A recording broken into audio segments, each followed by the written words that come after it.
lado, te despierta los sentidos. Honduras conectada en un solo latido. Información y diversión. Hola Honduras.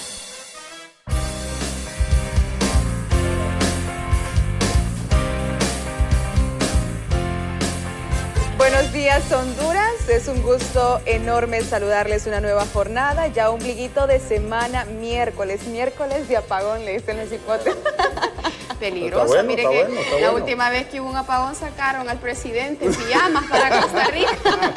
Dios guarde, cancelamos todo apagón.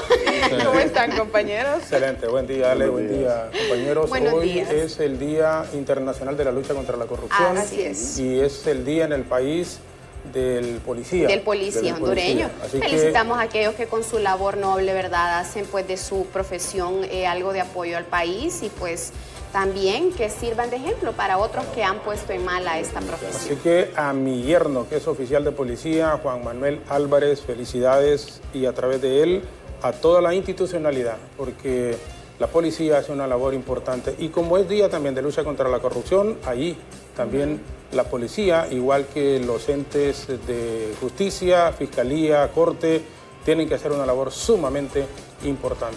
Así que al yerno, felicidades, y a toda la institucionalidad de la policía hoy que celebran su día.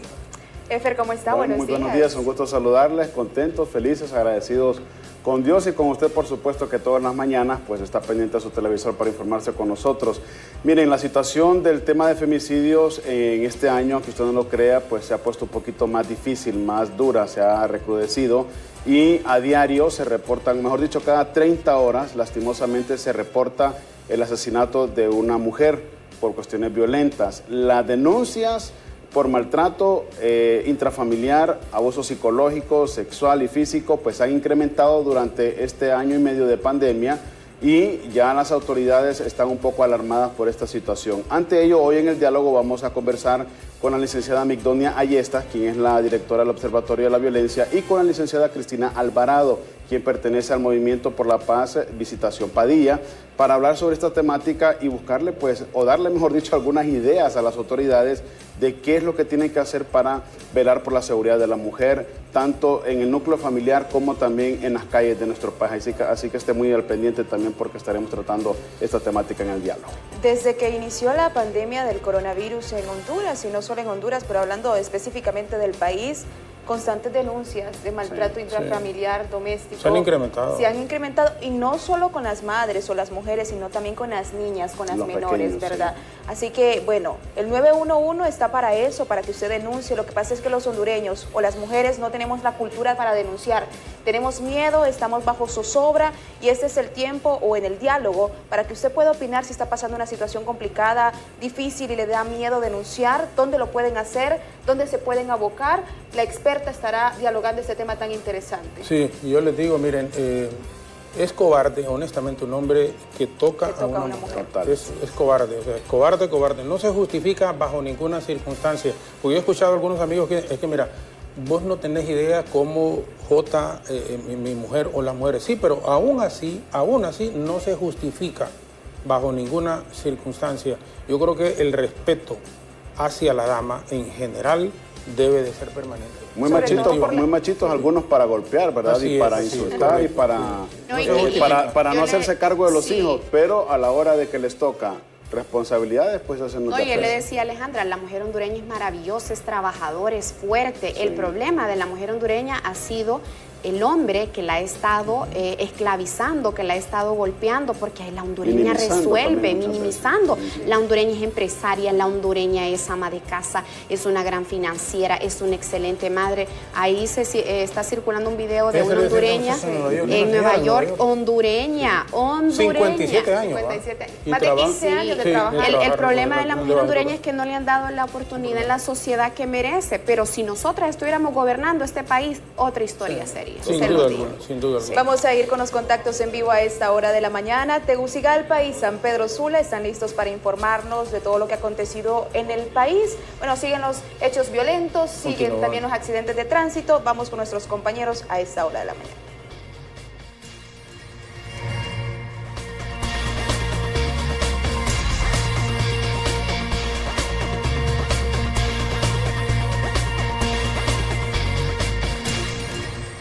Los contactos en este momento con nuestros compañeros en unidades móviles San Pedro Sula y Tegucigalpa. En este instante arrancamos con Samuelito Cuello en el norte del país. Muy buenos días, adelante.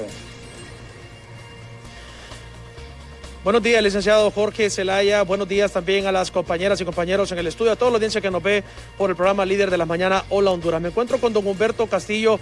Él es el presidente de Azafroba. Es una comunidad garífuna y vamos a analizar el tema de la temática de las sedes, esto que ha sido un tema polémico aquí en nuestro país. Ustedes, como me decía, tras cámaras han luchado 10 años para evitar este tipo de situaciones y también la inclusión de algunos sectores como el suyo, que se les está quitando tierras y al final del día no se les está prometiendo ninguna garantía de tener un buen desarrollo. Don Humberto, muy buenos días. Buenos días.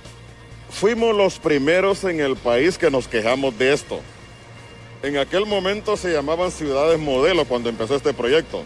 2010-2014, ese periodo de congreso, fue esta situación. Los dirigentes garífunas, a través de Ofrane, a través de Azafroba, dijimos que era peligroso para el país porque atentaba contra nuestra soberanía, que iban a despojar de tierra a los grupos étnicos, que iba lógicamente a atentar contra nuestra población, pero que tampoco iba a cumplir con la famosa meta de generar tantos empleos como nos dijeron. En este momento, 10 años después, el tiempo nos da la razón. No es cierto que las sedes nos van a resolver los problemas. Las instalaron en lugares habitados. Dijeron de que iban a ser en lugares inhóspitos, como La Mosquita y otros lugares. Entonces, hay que luchar en contra de eso y gracias a Dios que ya el empresariado, ya toda la población ya se identifica con esta situación y estamos emprendiendo la lucha como debe ser. Nuestra soberanía debe respetarse y lo que dijo en esta semana Naciones Unidas es clave para atender precisamente esta situación. ¿Son los pueblos indígenas y en el caso suyo los pueblos garífunas los más afectados por esta sede? Directamente, porque es una forma disfrazada de expropiar nuestras tierras, así de sencillo. Lo que ocurre en las islas de la Bahía, lo que está ocurriendo en la zona de Satuyé, ahí en La Ceiba, lo que quieren hacer en la zona de Trujillo, ya habían hecho algún tipo de acciones en la zona de Santa Fe, pero todo Trujillo, toda Castilla es sujeto de sede, que son lugares habitados, por Dios. Entonces, nosotros somos directamente los objetivos de este tipo de este aborto como proyecto y ciertamente no va a resolver los problemas del país. De eso estamos plenamente conscientes. Bien, muchas gracias. El análisis esta mañana de don Humberto Castillo, que nos ha atendido muy amablemente desde la zona norte del país, con la problemática que se puede venir también con estas zonas de desarrollo que se siguen construyendo en nuestro país. Con imágenes de Darwin González, a esta hora de la mañana, si no hay consulta, si no hay dudas, licenciado Jorge Zelaya, yo regreso a los estudios principales. Estamos claros, gracias Samuel, gracias a nuestros compañeros en el sector norte del país. Regresamos aquí en la capital de la República. Pablo Martínez Zelaya en este momento recibe nuestra señal. Buenos días, adelante Pablo. Buenos días, licenciado Jorge Zelaya. Buenos días a todos los televidentes. En este momento estamos a conversar con el diputado Samir Molina, quien está refiriéndose al tema de esta adquisición que ha generado mucha polémica en cuanto a unos vehículos de la tasa de seguridad. Escuchemos su declaración. La tasa no es un impuesto, es una contraprestación de un servicio. Y si es tasa de seguridad, tendría que ser tasa de salud. Por lo que creo que... No hay seguridad sanitaria, ¿sabes?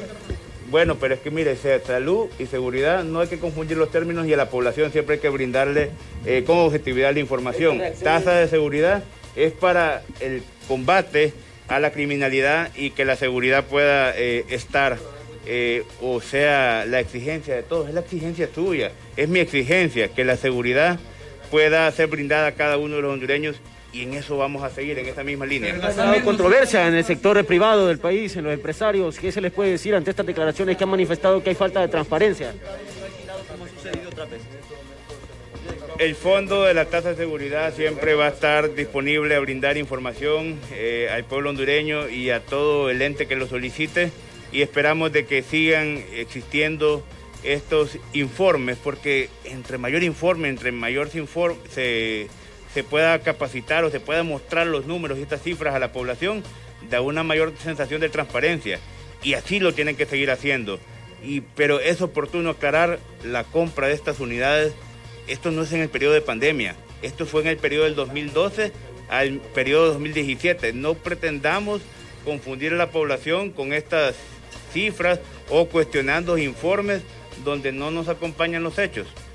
Tenemos que criticar de manera responsable, y a la oposición y a algunos sectores, la oposición o su postura debe ser conforme a resultados y que la población pueda tener objetividad. ¿Han asegurado que no es una debida prioridad esto, tomando en consideración que se está en medio de una emergencia y que se tiene que invertir en algunos otros sectores también? ¿Qué opinión merecen? Definitivamente tenemos que seguir trabajando en el tema de salud y educación, pero este es un informe de 5 años del periodo 2012-2017.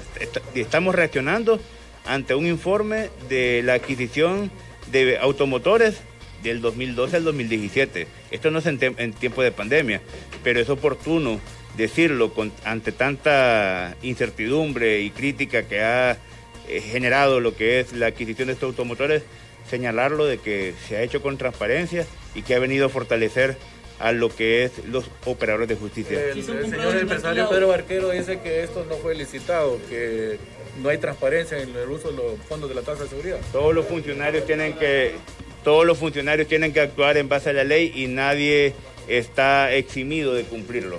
En el caso del embajador de Israel... Bien, estas fueron algunas de las declaraciones del diputado Samir Molina. Lo pudieron escuchar tras la adquisición precisamente de ciertos vehículos, más de 2.000. Es un informe que se hizo desde un lapso de alrededor de 5 años, y ya lo escucharon. Tuvo reacciones en contra por parte tanto de la oposición como de algunos sectores empresariales del país que han asegurado que no se hace con la debida transparencia este tipo de adquisiciones. Si no tienen consulta, yo retorno a los estudios principales. Buenos días. Buenos días, gracias Pablo, con este reporte, y en efecto se han recibido con una gran justificación cuestionamientos a esto de la tasa de seguridad. No pueden ni deben, ni antes, ni ahora, ni más adelante, estar comprando vehículos de lujo para ellos, para sus amantes, para sus esposas, porque ese conocimiento se tiene. Es injustificable desde todo punto de vista, no importa si se hizo del 2012 al 2017. Se sigue haciendo ahora y tienen que investigar las autoridades definitivamente, porque no es posible, la gente sigue muriéndose de hambre y altos funcionarios andan con un montón de prados del año compradas cuando la gente está padeciendo en el país. Vamos ahora con portadas de Hola Honduras. Está listo, Etel Valladares con las portadas de Hola Honduras. Una vez más, buenos días, Etel.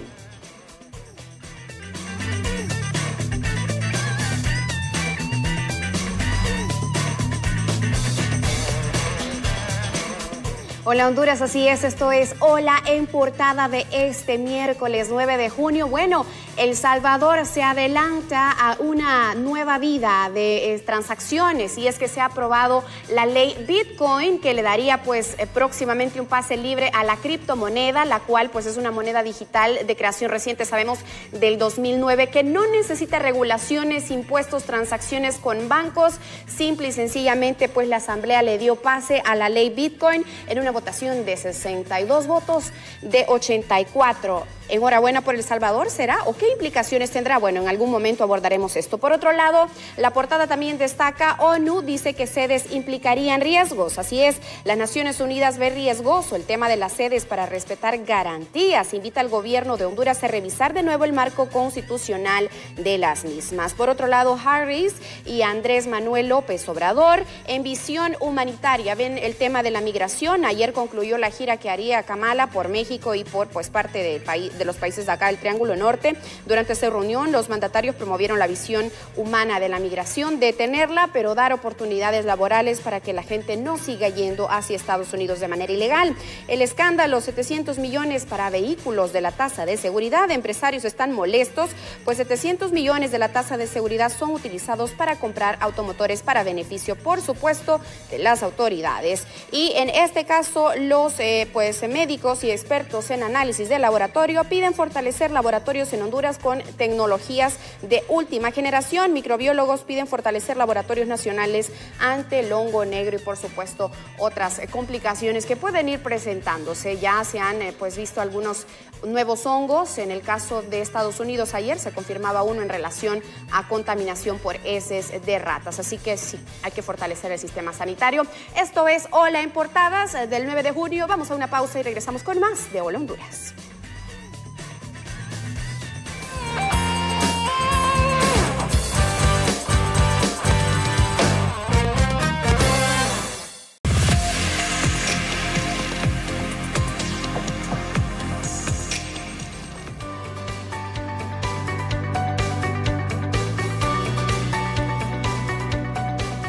Bienvenidas y bienvenidos al diálogo de esta mañana. Las muertes violentas de mujeres no cesan en el territorio nacional. La situación se vuelve preocupante porque se ha convertido en otra pandemia que no encuentra cura y que permanece en la impunidad. Según datos del Observatorio de la Violencia, cada 30 horas pierde la vida una mujer en condiciones violentas y más de 110 han sido asesinadas en el país en lo que va del 2021. El 60% de los casos fueron perpetrados por sus parejas. Las muertes de mujeres no distinguen edad ni estatus social.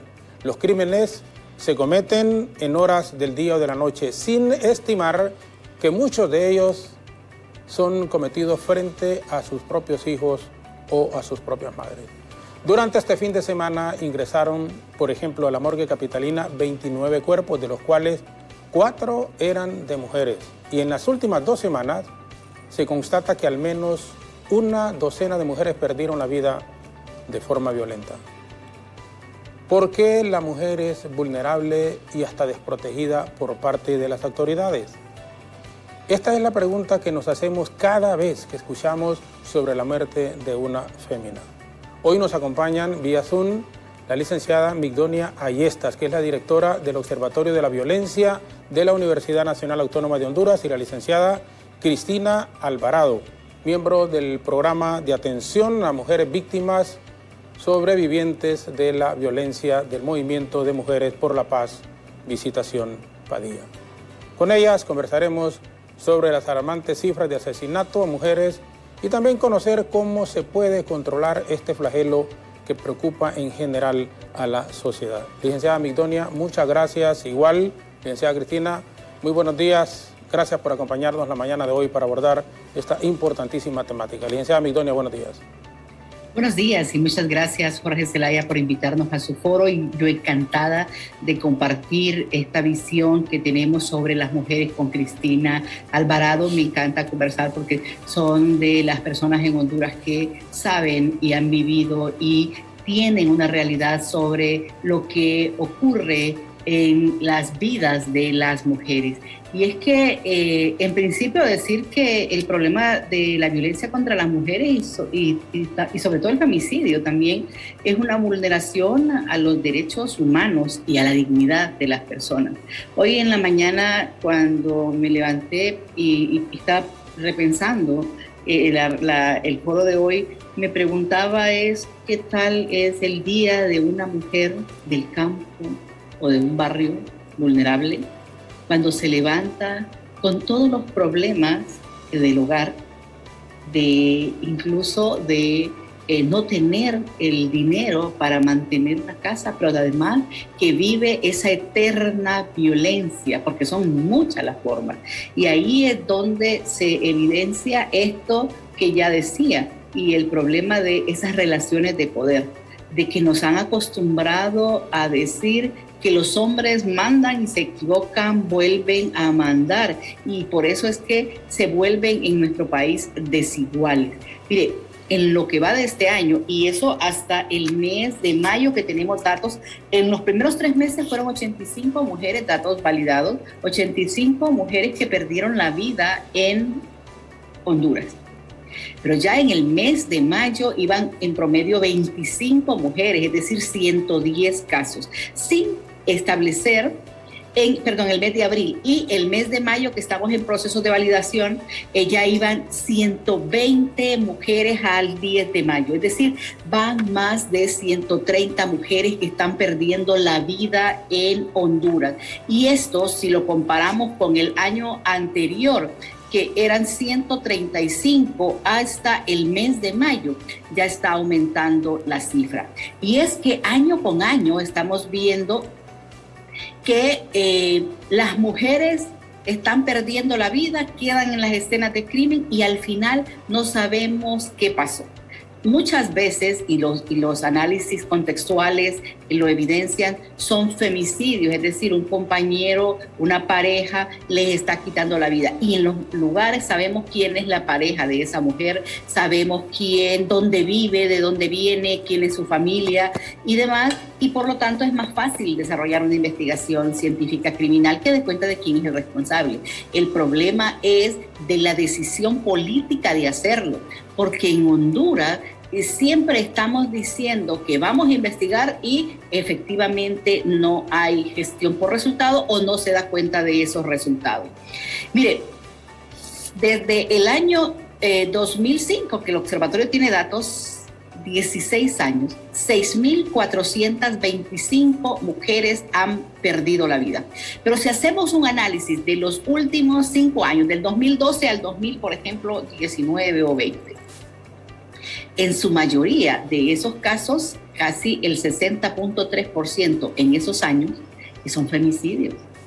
Es decir, su pareja, alguien que está cercano a la víctima, como su exnovio, novio, enamorado y demás, le está quitando la vida. ¿Y por qué no desarrollar una investigación? ¿Por qué no establecer investigación científica criminal en los municipios donde hay más violencia? Históricamente también sabemos cuáles son los departamentos y los municipios. Y ahí tenemos a Tegucigalpa, San Pedro Sula, Choloma, El Progreso, La Ceiba, donde más violencia contra la mujer se presenta.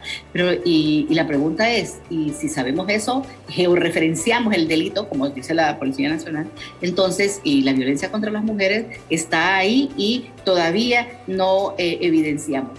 Y es que, como establece el movimiento de las mujeres, la violencia contra las mujeres es un continuo, es un proceso que va desde la violencia física, la violencia psicológica a la sexual, hasta que llega a una muerte violenta.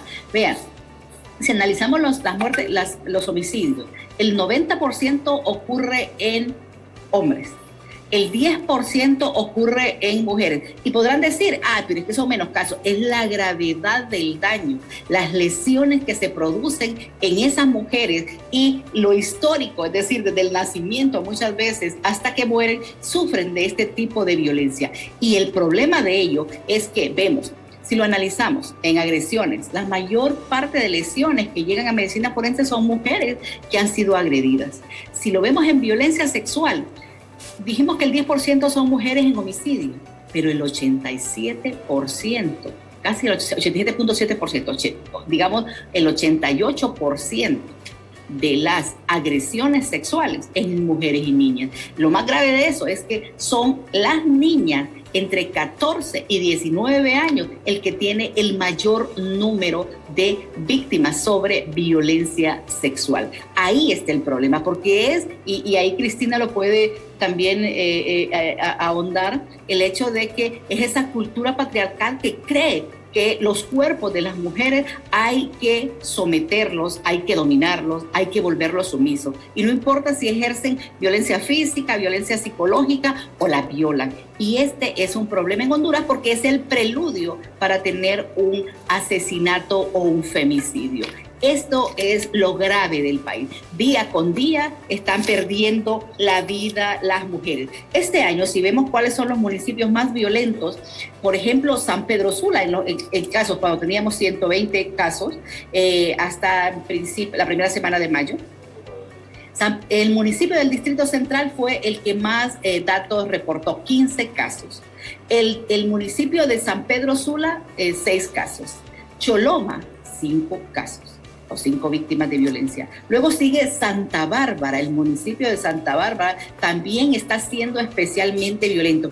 Y lo grave de no investigar es que cada día se van sumando otros municipios, porque el mensaje que se les manda a estos hombres maltratadores y asesinos es que puede seguir haciéndolo porque el Estado no lo va a investigar, no va a ir ni siquiera a la DPI para una investigación preliminar y menos a un juzgado para que lo acusen de femicidio. Ahí está el problema.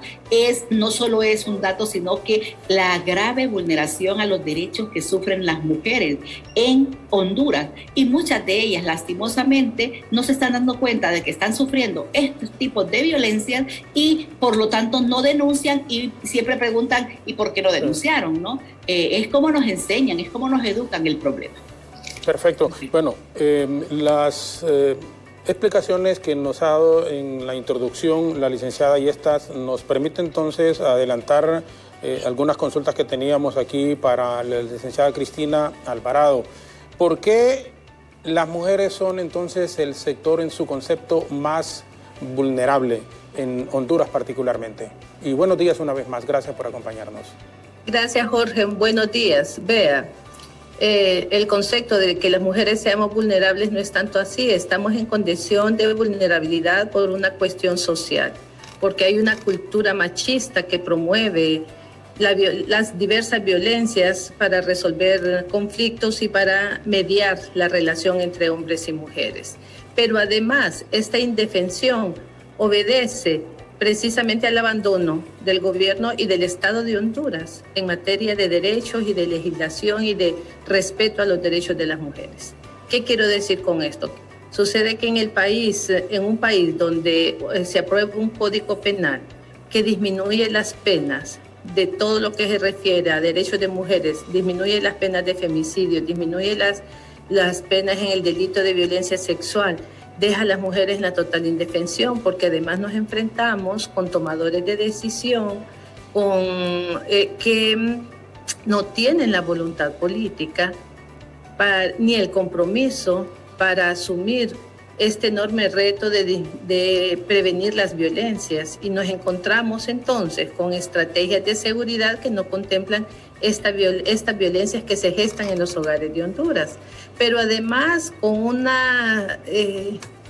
con funcionarios públicos sordos, absolutamente sordos, sufren de una sordera crónica cuando les estamos señalando, cuando hemos presentado evidencia científica, cuando el YUDPAS, el Observatorio de la Violencia, nos apoya para hacer este tipo de análisis y les estamos demostrando que en principio las mujeres no están delinquiendo, que las mujeres son instrumentos de guerras entre hombres, que estamos sufriendo unas guerras intestinas dentro del país, que no es tan cierto que todo está resuelto en términos de la delincuencia y del crimen organizado. Todavía existe y las mujeres estamos siendo instrumentalizadas.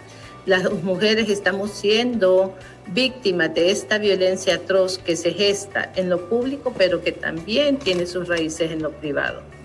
Mientras no resolvamos esto, mientras el Estado no asuma con responsabilidad este asunto, pues vamos a seguir perdiendo seres humanos, vamos a seguir perdiendo mujeres valiosas, hijas, madres, hermanas, amigas, y lo más terrible es que se está normalizando esta violencia, se normaliza y ahora abramos el periódico, veamos las noticias a ver cuántas muertas hay, y creo que esto nos está restando de una humanidad y sobre todo de la sensibilidad, porque hoy es una desconocida, mañana puede ser una persona muy cercana a nosotras, porque en este país, por el simple hecho de ser mujeres, estamos en riesgo de sufrir una muerte violenta o un femicidio. Y véalo bien, cuando nosotras vemos estas cifras de terror, de horror, y vemos la indolencia de la institucionalidad. Hoy nosotras tenemos registros, el Sistema Nacional de Estadísticas 911, de emergencias, señala que en el 2020 hubieron 103.113 llamadas de mujeres pidiendo auxilio porque estaban sufriendo violencia doméstica e intrafamiliar. Nosotras nos preguntamos, con una institucionalidad que está funcionando casi al 30-50% por el COVID, ¿cuántas de estas se volvieron un proceso judicial? ¿Cuántas se convirtieron en denuncia? Lo mínimo, ni al 5%. Y hay otro elemento aquí bien importante que responsabiliza al Estado y las autoridades, es esa violencia institucional. Estoy viendo la foto de Keila y me preocupa porque a raíz de ese crimen de Keila han venido suscitando varios crímenes donde están involucrados policías. Ya vimos el fin de semana el asesinato de las 2 jóvenes en Olancho y que está vinculado con un policía que perdió la vida en un accidente porque iba conduciendo en estado de ebriedad, pero que lo vinculan a ese crimen. Entonces, nosotras nos preguntamos, no estoy señalando, no estoy diciendo que toda la policía es criminal, pero que están ocurriendo y estamos viendo estos vínculos con la criminalidad de un sector, de una institución que se supone sirve y protege a la población hondureña. Entonces, si estamos enfrentadas a las violencias en la casa, a las violencias en estos territorios ocupados, ¿verdad? Y que son disputados por el tráfico, por la criminalidad, y luego también estamos enfrentadas a la violencia y la criminalidad dentro de una institución que se supone me protege y protege mis derechos, entonces ahí es donde reafirmamos que las mujeres estamos en la total indefensión, una indefensión porque también marcada y responsable de un sistema judicial, porque aquí hay de un sistema judicial, de un sistema de investigación y de una institucionalidad que abandonó a las mujeres cuando nos enfrentamos a impunidad en términos de femicidios del 98%. Cuando nos enfrentamos a una institucionalidad que las mujeres acuden para que resuelvan los problemas de violencia y les están dando citas de aquí a 6 meses. En 6 meses esa mujer ya fue asesinada. Y eso de las mujeres que acuden a la institucionalidad, porque yo le aseguro que están ocurriendo más crímenes, está ocurriendo más violencia y no está siendo registrada.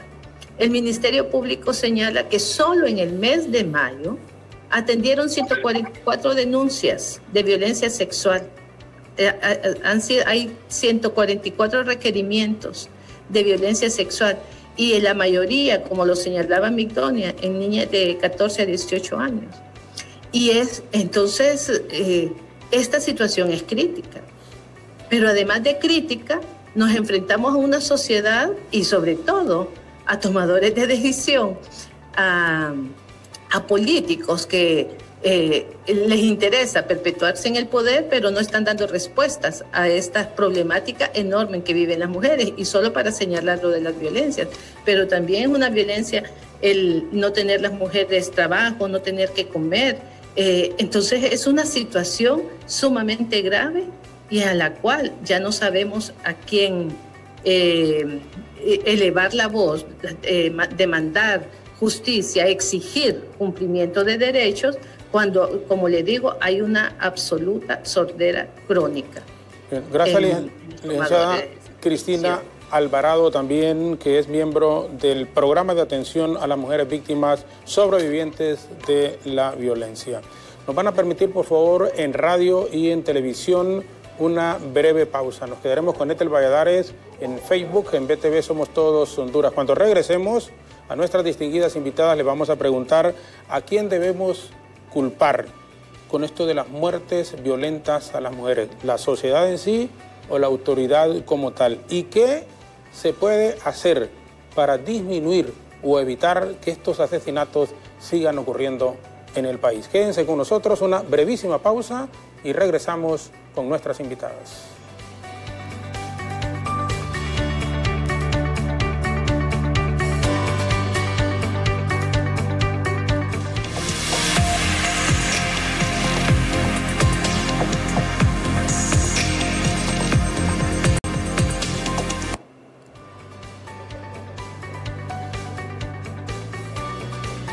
Bien, regresamos en este momento en Facebook y en la televisión abierta en la frecuencia de radio 92.5 FM para la zona norte y central del país. Le preguntábamos y la dejábamos al aire el interrogante a la licenciada Yestas, ¿a quién podemos culpar de toda esta situación de muerte de mujeres? ¿A la sociedad misma o a la propia autoridad, licenciada? Es una pregunta, si A y B son correctas, A y B son correctas. Mire, lo que estamos hablando de cuántas mujeres son víctimas de violencia es la punta del iceberg. Es decir, estamos hablando de la violencia directa que se denuncia. Y como decía Cristina, cuántas son las mujeres que no denuncian. Y ahí hay un subregistro enorme. El punto de esto es, ¿quién es el responsable de esto? En principio el Estado. ¿Por qué? Porque es el responsable de garantizar la vida de las mujeres. Segundo, los bienes además, ¿no? Y después de las instituciones que se crean para tal efecto. Y ahí es donde decíamos que si no se investiga y no se judicializa, por ejemplo, en el año 2019, que tenemos datos de judicialización, 401 mujeres fueron víctimas de la violencia femicida y homicida, y muerte violenta de mujeres. De esos casos, según los datos, 22 fueron judicializadas. Y no estoy diciendo que se judicializaron ese año, no significa que son de ese año, ¿eh? Porque los tiempos procesales más o menos son 36 meses. Pero bueno, sumemos que fueron judicializadas ese año. Si hacemos una simple matemática, podemos ver el nivel de impunidad, que es 95%. Y eso se vuelve grave, porque entonces, ¿cuántos casos quedan en el olvido o en el sueño de los justos? ¿Cuántos casos no se resuelven? Y ahí es donde está el problema. Por eso también es responsabilidad del Estado. Y luego es responsabilidad del Estado porque tiene instancias socializadoras que deben trabajar para la igualdad, para el empoderamiento, para la autonomía de las mujeres. La escuela, la familia, las iglesias deben enseñar la igualdad. Por eso es que es la sociedad misma. Pero como el representante a quien le hemos otorgado nuestra responsabilidad como ciudadanos para vivir en esta democracia, buena o mala, es al Estado, a las instituciones del Estado. Por lo tanto, la responsable de que este problema siga ocurriendo es al Estado. Y ahí es donde está el problema. Cuando el Estado no actúa, se vuelve responsable, se vuelve aquiescente. Y ahí es donde, por ejemplo, en el caso de Keila Martínez, imagínense que debatimos si era un homicidio o un suicidio solo porque ella gritó, y de quién es responsable cualquiera de los dos casos, aun cuando fue un asesinato y es una violación a derechos humanos, precisamente porque fue un policía que debió dar orden, debieron informar a su jefe inmediato superior de lo que estaba ocurriendo y no actuaron y trataron de esconder el tema. Hasta comunicado hicieron. Entonces ahí se vuelve un problema, porque en este país, que se vuelve anómico, que cualquier institución hace lo que quiere, lo mismo pasa con las mujeres, que son las más que viven en mayores contextos de vulnerabilidad, pero además que no son representadas en las instituciones, que no tienen grande participación política en las elecciones generales hoy y las internas, pero que además no se les escucha. Miren, yo por eso es que hago causa común como Observatorio Nacional de la Violencia con el Movimiento de Mujeres de Honduras, porque entre más voces nos vayamos sumando para apoyar a las mujeres, es mejor. Porque es la única forma que el Estado escucha, y cuando quiere escuchar, ¿verdad? Porque allá en La Ceiba están pidiendo una unidad de investigación de muerte violenta de mujeres y femicidios. El fiscal general no quiere reunirse con ella, el director de la DPI tampoco. Es decir, les importa poco, y ahí es donde está el problema. Si las instituciones o los funcionarios que se les paga para que funcionen, para no ser tautológicas con el asunto, no lo hacen, entonces el mensaje que se manda es: hagan lo que quieran, anomia, maten más mujeres, o tal pareciera que en el caso, por ejemplo, de Keila Martínez, son ellos mismos. Entonces ahí es donde está el problema. Por eso decía yo que georreferenciar el delito, saber todo lo que sufren las mujeres, es parte de la evidencia, pero requiere la salida o la respuesta del Estado ante estos problemas. Por eso es que la responsabilidad es estatal y de sus funcionarios. Siendo el Estado culpable, lo que nos ha indicado la licenciada Yestas en este momento, hacemos entonces la pregunta a la licenciada Alvarado. Las instituciones no dan respuesta de momento.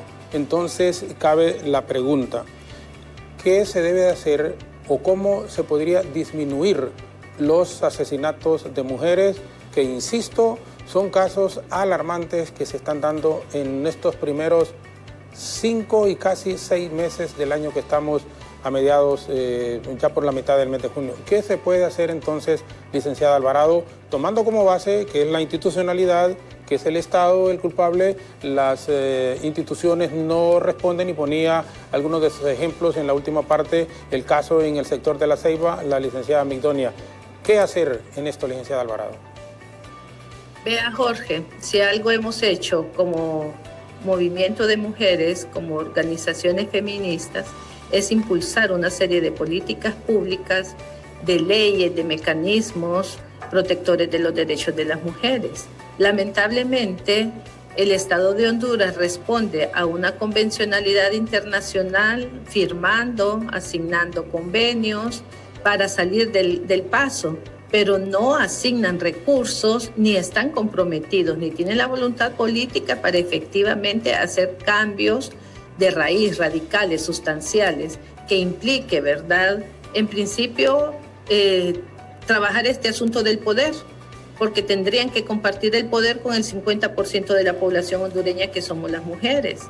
Y entonces las violencias es una manifestación y es un medio para resolver conflictos y para relacionarnos entre hombres y mujeres. Entonces esas violencias usted las enfrenta incluso en los partidos políticos. Vea estas últimas elecciones, todas las denuncias de las mujeres que participan como candidatas y cómo son agredidas verbalmente, físicamente. Entonces, cuando nos vemos enfrentadas a instituciones patriarcales, porque el asunto es que nos enfrentamos al prejuicio de los operadores de justicia, de los funcionarios públicos que vienen educados con un estereotipo del ser hombre y ser mujer, con que las mujeres son para la casa y los hombres son para la calle, con que las mujeres no tienen derechos a manifestar ni a denunciar, porque al final lo que estamos denunciando, si algo hicimos las feministas, fue colocar lo personal es político. O sea, lo que me está pasando a mí en este cuerpo lo saco y lo hago público y lo denuncio, cuando esto era un asunto que se resolvía en cuatro paredes y nunca se resolvía. O sea, se perpetuaba a las mujeres, a la violencia, a las diversas violencias en casa, hasta terminar en asesinato, en un femicidio, y el Estado no resolvía nada. Entonces, hay avances sustanciales, lamentablemente. La otra parte que debe asumir con mayor responsabilidad y debe invertir recursos y debe comprometerse, que es el Estado, no responde a las demandas de las mujeres. Lejos de eso, estamos viendo unos niveles de retroceso enormes, pero además hay un retroceso a nivel de la sociedad desde ese conservadurismo, porque muchos políticos, muchos de los que están legislando en el Congreso Nacional, lejos de legislar con la Constitución de la República y con las leyes que nos garantizan y protegen nuestros derechos, están legislando con la Biblia, cuando somos un Estado laico, cuando somos un Estado plural, que permite que podamos tener una religión, la religión que querramos tener, pero no es bajo nuestros preceptos religiosos que vamos a legislar. Entonces aquí hay problemas de raíz tremendos, y esto ocurre porque ha habido un retroceso en términos legislativos, en términos de leyes, pero también de construcción de ciudadanía. Yo me pregunto, ¿realmente estamos viviendo en una democracia? Yo siento que esto es una predemocracia, pero además una democracia con unas enormes falencias, cuando en nuestra cara se burlan de nosotras, se supone que hacemos procesos para elegir candidatos, y ya después ahorita es que unos renuncian y otros se ponen de dedo. Vea, aquí de veras es un cinismo bárbaro, y creo que esto es importante porque al final las mujeres estamos en la total indefensión. ¿Qué podemos hacer? Pues invertir mucho en educación, en la prevención. Estamos hartas ya de estarles diciendo qué hacer. Hay programas que son valiosos, pero lamentablemente los politizan. es ese juego de la utilización desde los políticos de un programa como Ciudad Mujer, que debería responder a las demandas de las mujeres, pero lamentablemente lo plantean como un proyecto político del presidente, y entonces no es... Sí. Bueno, perfecto. Nos van a permitir, por favor, una breve pausa en este instante. Más recursos para hacer investigación sobre esto de las muertes de las mujeres. Y cuando regresemos, vamos a consultarles a nuestras invitadas. La violencia en casa con esto de la pandemia ha aumentado. ¿Qué se puede hacer? ¿Cómo deben de actuar las autoridades ante las quejas permanentes que se dan de las féminas que están siendo abusadas también en sus propios hogares en este instante? Vamos a la pausa en radio, en televisión, nos quedamos en Facebook, en BTV Somos Todos Honduras, y volveremos con nuestras invitadas. La licenciada Migdonia Ayestas, que es la directora del Observatorio de la Violencia de la Universidad Nacional Autónoma de Honduras, y la licenciada, estamos hablando de la licenciada Cristina Alvarado, quien es miembro del programa de atención a mujeres víctimas sobrevivientes de violencia del movimiento Visitación Padilla. Pausa breve y volvemos en un instante con este tema sumamente interesante, importante. No se justifica estas muertes violentas de mujeres que se han incrementado en los últimos meses, en todo lo que va del año. ¿Qué puede hacer la autoridad? Y con gente experta sobre el tema dando algunas recomendaciones al respecto. Vamos a la pausa y ya regresamos.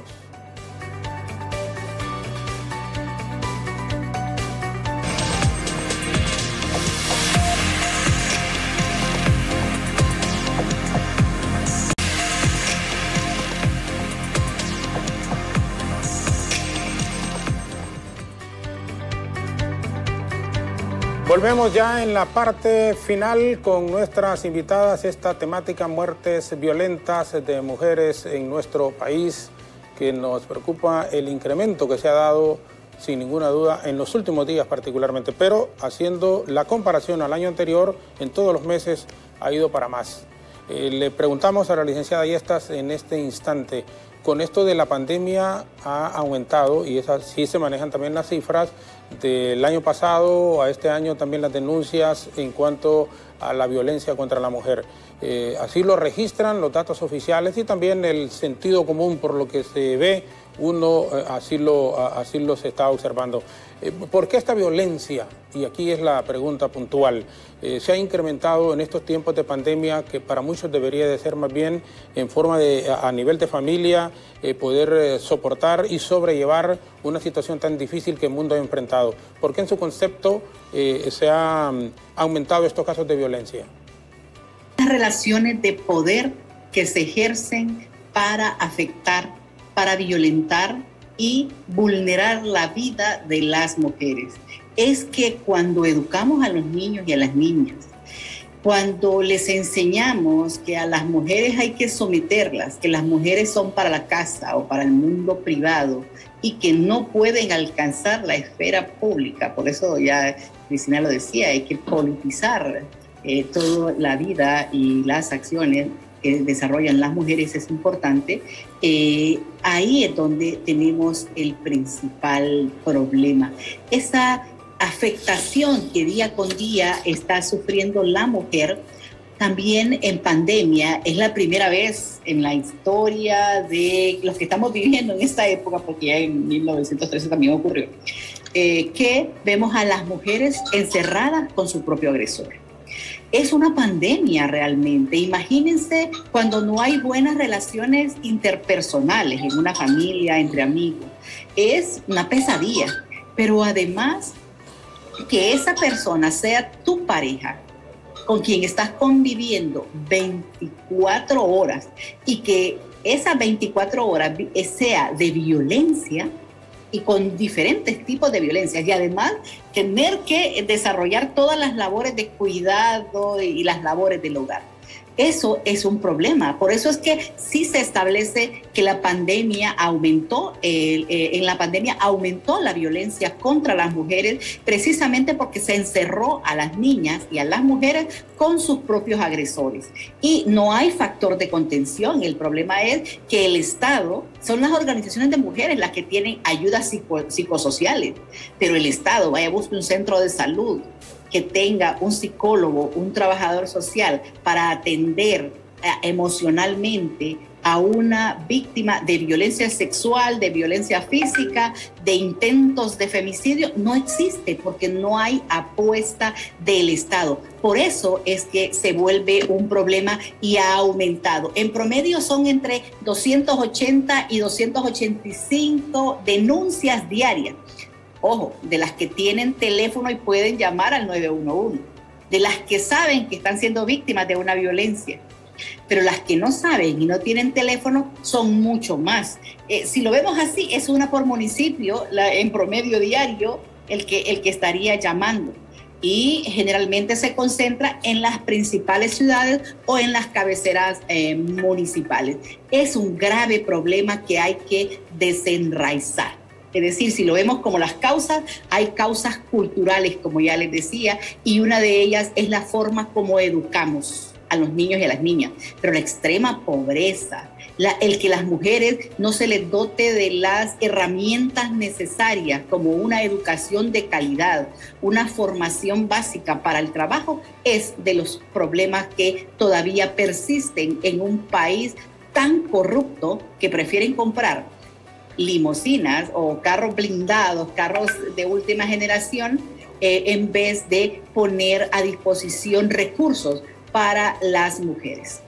Sí, y ese es un grave problema, lo comentábamos, y no solo lo comentábamos, sino que lo criticábamos también al comienzo de nuestro espacio de la mañana de hoy, porque es injustificable esas cantidades onerosas de dinero, 700 millones de lempiras en compra, imagínense, de vehículos que hicieron con eso de los recursos de la tasa de seguridad, que lo tienen, como dicen, como algo que no puede conocer la población. ¿Y cómo no conocerlo si son dineros de los impuestos del pueblo?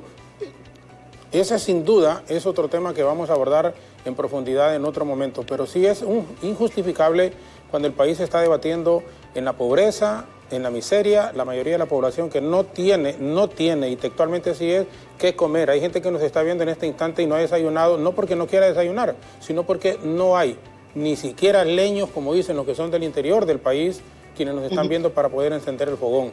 O no tienen ni para la estufa, los que están aquí en el Distrito Central y en las principales ciudades. Pero esa es una realidad que estamos enfrentando, que estamos viviendo y que da muchísimo coraje, porque cuando uno se entera que hay funcionarios que hacen campaña con los dineros del pueblo, que andan entregando esa famosa bolsa solidaria porque las agarran de los mismos lugares donde ellos trabajan. No se puede, y no, así un país no va a salir adelante.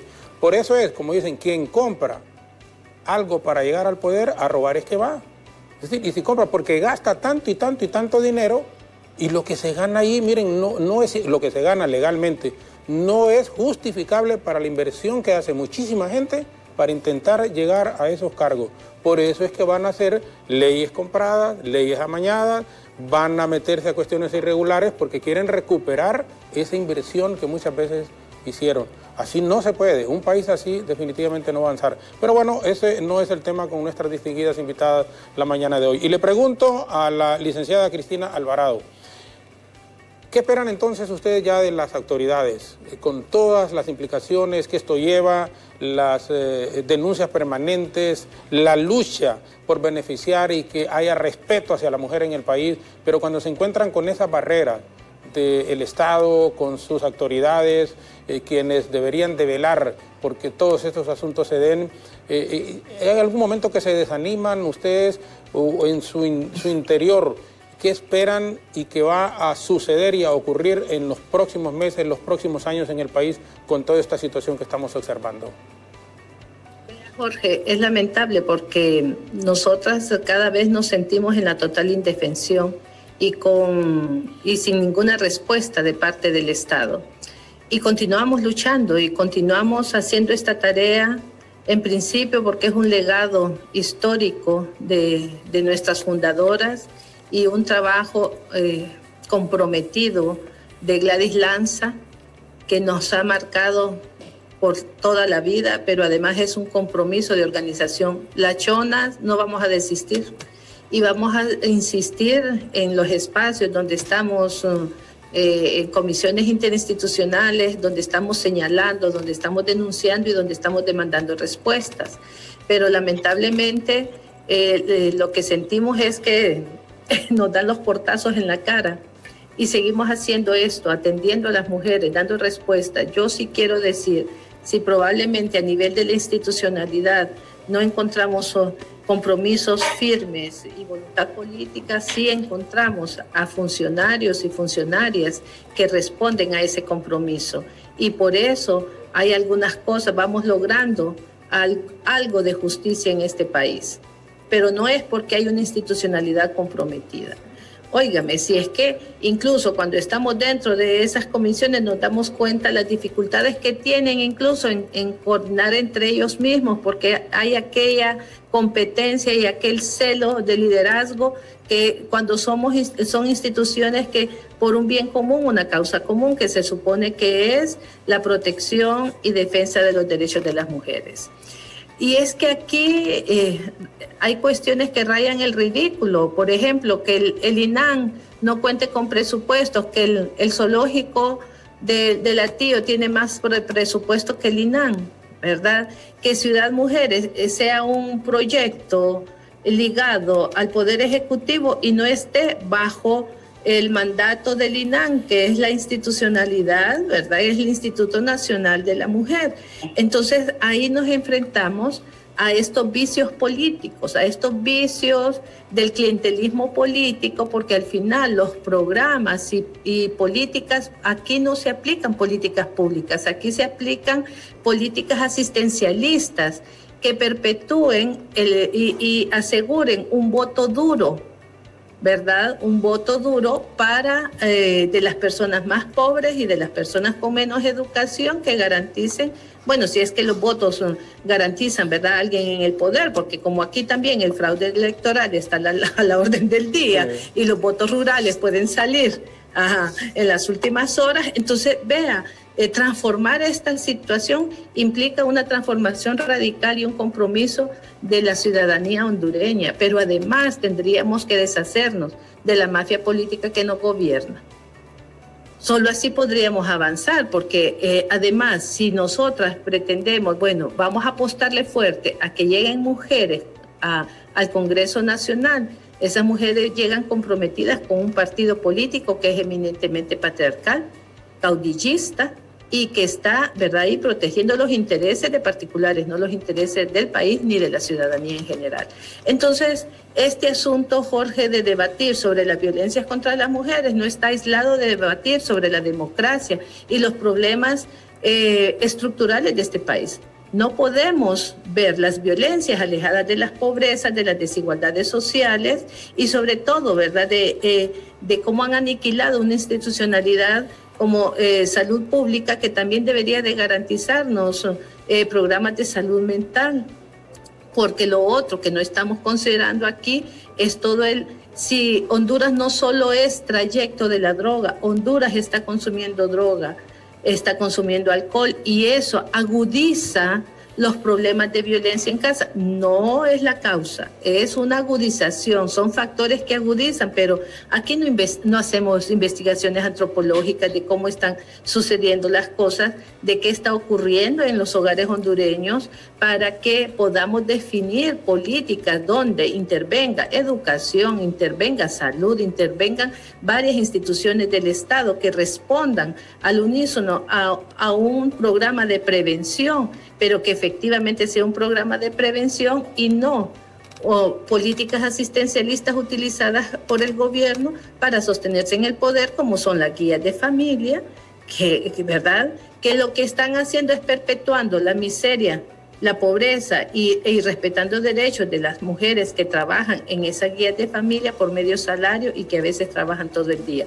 Entonces, estos debates son importantísimos, pero necesitamos juntar, no es que la problemática de la violencia de las mujeres está aislado a las problemáticas estructurales del país. Y creo que ahí los medios de comunicación juegan un papel importantísimo, porque también ese es el otro agente socializante del Estado, y por ahí están promoviendo también muchos estereotipos, una hipersexualización de las mujeres, una hipersexualización de las niñas. ¿Qué quiero decir con esto? Que las niñas a los 10, 12 años ya parecen muchas jovencitas de 20, porque verdad nos están normalizando las violencias, están normalizando que una niña de 14 años tenga un novio de 22. ¿Cómo va a ser posible esto? Entonces nos están acostumbrando a una violencia simbólica, y que creo que es importante el papel de los medios de comunicación, porque cuando abordamos la noticia del femicidio, lo primero que hacen es sacar la historia de la víctima y no buscan al agresor. Sí. Evidencian que si la muchacha andaba bailando, que si andaba con estas ropas, luego, ¿verdad?, hablar de crimen pasional. En este momento, a estas alturas del campeonato, cuando hemos hecho una inversión fuerte desde el feminismo para promover un enfoque y un análisis de género en las noticias que tienen que ver con las mujeres y sobre todo las violencias, les digo que realmente deja mucho que desear, y es una tarea de titanes la que tenemos, transformar esta realidad, transformar esta manera de ver las cosas. Implica, ¿verdad?, no solo una tarea de las mujeres, sino de la sociedad en su conjunto. Bueno, gracias a la licenciada Cristina Alvarado. Y hizo mención, y quiero decirlo antes de terminar, cuando habló de la chona de doña Gladys Lanza. Usted era una, igual a la licenciada Migdonia Cipota, eran unas niñas, pero yo recuerdo eso, cuando doña Gladys era presidenta del Sindicato de Trabajadores de la Empresa Nacional de Energía Eléctrica. Era cuando había muchísimo respeto y tenían credibilidad la dirigencia sindical. Éramos reporteros, imagínese usted en aquellos años, Renato Álvarez, Félix Antonio Molina, Orfa Mejía, recuerdo también a Miriam Mercado, Iris Mencías, Maribel Sánchez, que nos dispensan como periodistas muchísimo respeto. Y no digamos que en paz descanse doña Gladys Lanza, una extraordinaria, incorruptible mujer, que ni el expresidente Callejas en su tiempo y con aquella popularidad pudo doblegarla, cuando se estuvo casi 2 meses. Y ahí dormíamos, recuerdo, como reporteros acompañando a doña Gladys Lanza. Hoy no ha de sentirse porque a veces uno toma otros caminos, pero no es que uno se sienta mal, y se lo digo así con todo respeto y con toda sinceridad, porque yo creo que también hay que entrar, y adentro decirle también las cosas que no se están haciendo bien, y entonces hay que decírselas también a ellos ahí. Por eso uno no comparte muchísimas acciones que se hacen a nivel de gobierno. No podemos decir que nos avergonzamos. Yo no digo, porque cada quien responde por sus actos personales. Por eso ni los dedos de las manos son iguales. Uno responde por sus hijos menores de edad, aunque uno los ha educado, pero no responde cuando ellos tienen más de 18 años. E igual ocurre en las instituciones políticas. No todos los nacionalistas somos corruptos, no todos somos sinvergüenzas. Sinceramente, y se los digo, y aprovecho, es decir, yo sé que ustedes no han manejado este tema, pero sí quiero decirlo porque cuando hizo mención de doña Gladys Lanza, es una persona a la cual, igual que ustedes, uno respetó muchísimo, quiso muchísimo, y quienes estuvimos ahí, quienes fuimos reporteros en esa época, podemos dar fe y testimonio de una mujer que se ganó el respeto de la sociedad en general y que era una mujer incorruptible, como Visitación Padilla y como tantas otras más en este caso, pero que nosotros sí tuvimos la oportunidad de conocer a doña Gladys Lanza. Licenciada Alvarado, muchas gracias por habernos acompañado. Ha sido un enorme placer y vamos a tener nuevas oportunidades. Todo lo contrario, gracias a usted. Licenciada Migdonia, por favor, 2 minutos para cerrar esta comunicación con un mensaje a las autoridades también.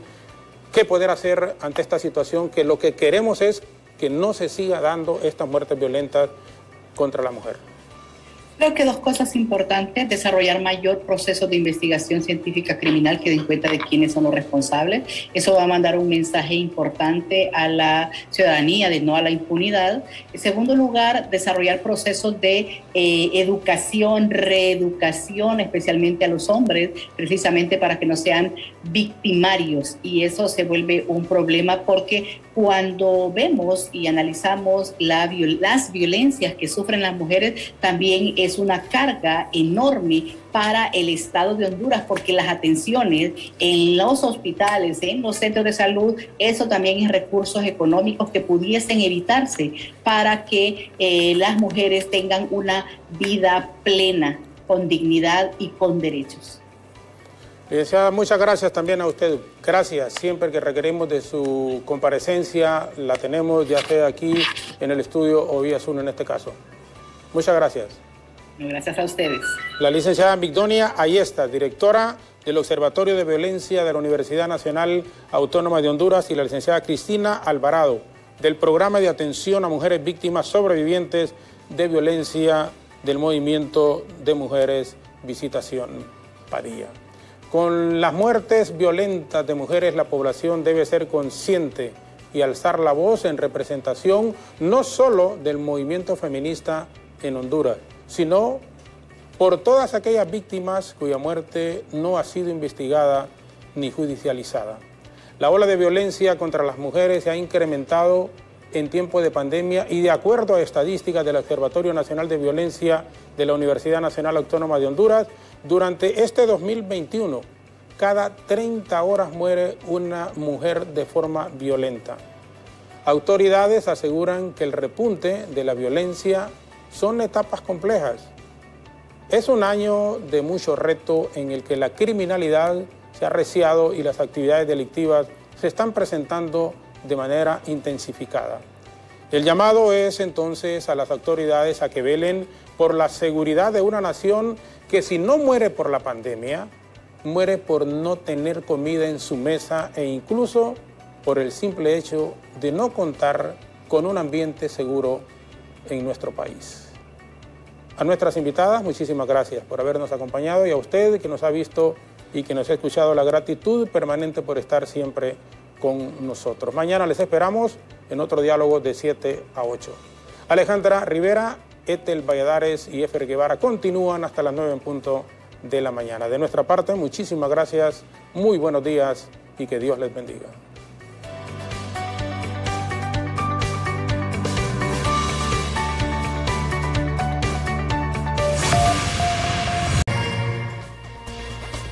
Continuamos con más información en Hola Honduras en esta segunda hora de programación. Y miren ustedes, hablando de muertes en el diálogo y precisamente, lastimosamente, en la zona norte del país a esta hora de la mañana, pues se registra el asesinato de un joven, hijo de una candidata a diputada por el Parlamento Centroamericano. Nuestro compañero Samuel Cuello está en directo a esta hora, precisamente para darnos esta lamentable noticia y, por supuesto, para mantenernos ustedes informados en cuanto a este tipo de crímenes en el país. Samuel, buenos días, un gusto saludarle una vez más.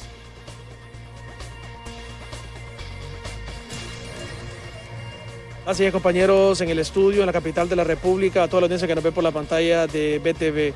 En este momento estamos enviando informaciones de último momento, informaciones lamentables desde la zona norte del país. Estamos ubicados en la 24 Avenida, entre 11 y 2 calle de la colonia Trejo, aquí en la capital industrial, donde se ha reportado el fallecimiento o el encuentro de un cadáver de una persona del sexo masculino. La información aquí es que ya se ha reconocido a esta persona y familiares de el señor Gerardo Antonio Mandujano Sarmiento han confirmado que él es el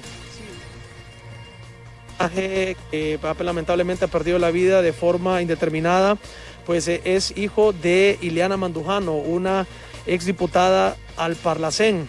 Este ingeniero agrónomo que vino al país hace unas semanas se encontraba realizando ejercicios en horas de la mañana del sábado y nunca regresó a sus hogares. Gerardo Antonio Mandujano Sarmiento desde hace más de una semana ha estado desaparecido y lamentablemente hoy ha sido encontrado. Miembros de la Policía Nacional han ido hasta la casa de la exdiputada Mandujano y pues les han dado la descripción de cómo está vestido este cuerpo, que también se encuentra en estado de putrefacción en este solar baldío aquí en la colonia Trejo de San Pedro Sula.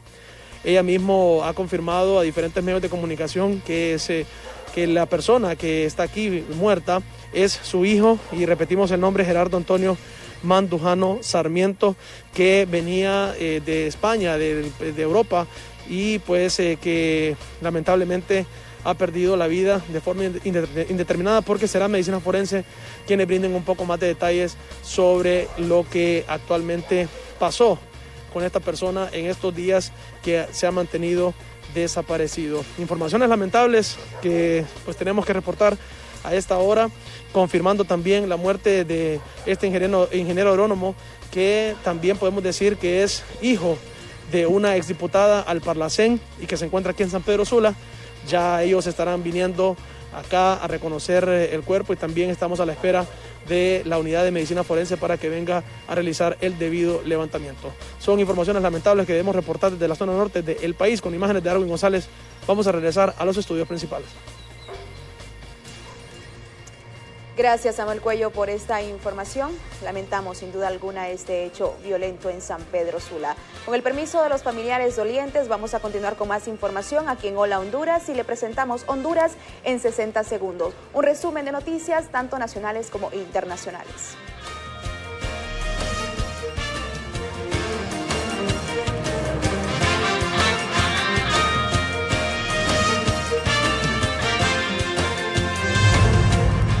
La implementación de las zonas de empleo y desarrollo económico CDE traería riesgos, según un comunicado de las Naciones Unidas. Desde la perspectiva de derechos humanos, permite sugerir que el diseño constitucional y legal, así como la implementación de las sedes en Honduras, pone en riesgo el goce pleno de derechos humanos de todos y todas las habitantes.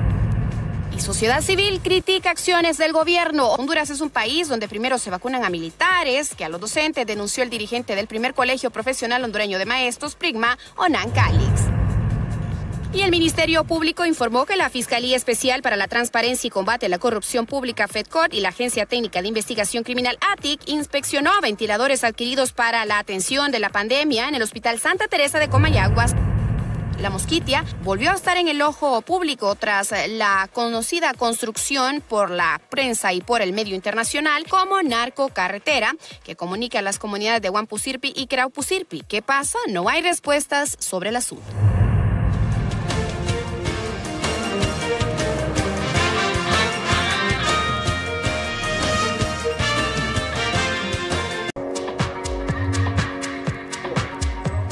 Enhorabuena, estamos en la sección Manos Hondureñas. Hoy queremos que conozca la historia de David Lagos, un pintor para quien la adversidad pues se construyó en un mundo y en una paleta de colores para descubrir. Le damos la bienvenida a este joven de apenas 21 años y pues sin duda una historia para destacar.